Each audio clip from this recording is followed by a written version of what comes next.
Good morning, welcome to Morning Outlook. This is Kim speaking on Thursday the 14th of December. So plenty of news coming out today. Key news, we've got two central banks to listen to and a bit of French and German, well, European PMI services and manufacturing data coming out.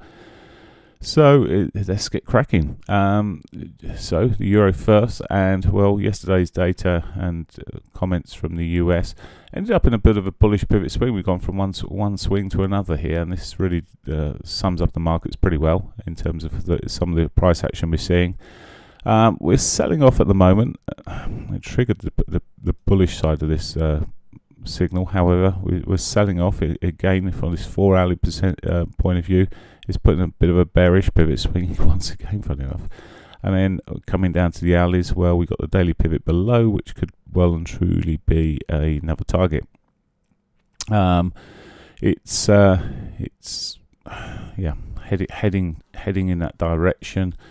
I would look post 8 o'clock, maybe trying to get a trade in, remembering that at 8 and 8:30 we have news coming in, the French and German manufacturing and services PMI respectively at 8 and 8:30. Now they tend to keep relatively low volatility, but they still can give the market a bit of a kicker, particularly when they both come out in the same direction, whether they're good or bad.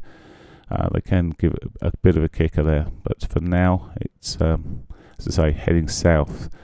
It's a difficult one on all these markets, but certainly the pound and the euro, because of course the key news coming out later. The pound, we've got at 12 o'clock, we've got the Bank of England votes, we've got the policy summary and the official bank rate. No expected changes, but and the voting would be expected as 009. So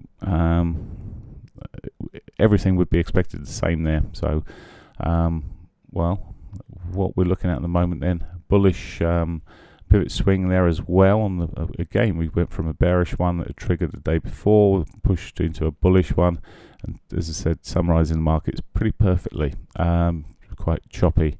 Now, not quite so bullish on what I'm seeing on the 4 hourlies at the moment, but we do have a daily pivot still below as well, and there is some divergence at the highs here on this 60-minute, which could see us rolling further over. So that may be again a target in a short while.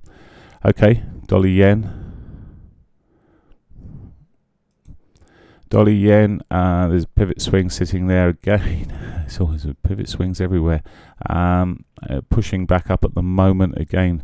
We're moving back towards the daily pivots there. Higher low coming in here. That's probably going to be hit quicker than anything else. Dollar yen and the Canadian dollar have less potential in terms of volatility today, so there may be ones to try and trade through the quieter periods. We'll see, but they both may go quietish themselves. But at the moment, yen, well, if it pushes on through, it's almost at the daily pivot, pushes on through, we could see it break in the 21s. We'll see how it reacts around that area. If it fails around that area, where we could get the rollover and sell back off again.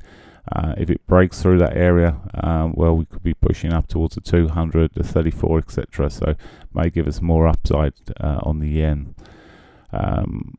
Aussie dollar, actually another pairing that might be safer to trade. Well, yesterday saw continuation of the strength coming through. As I said earlier in the week, the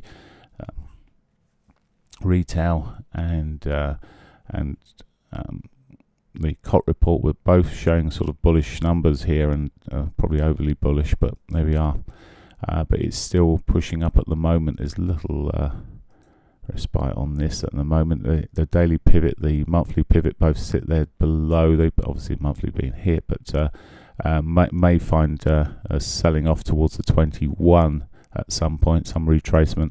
Back to the daily could happen, but the data through was good overnight there, and the employment data, so it's a sticky one at the moment. Maybe a bit a wait and a buy off the 60-21s for a continuation of where it's moving at the moment. Finally, the Canadian dollar. So Canadian dollar, it's dare I say it, a pivot swing almost. But again, a smaller movement here, looking like it may push up some more.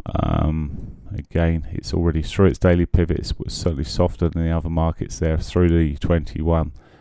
May have some further upside there, back towards 50 and onwards. So a bit of a different ball game.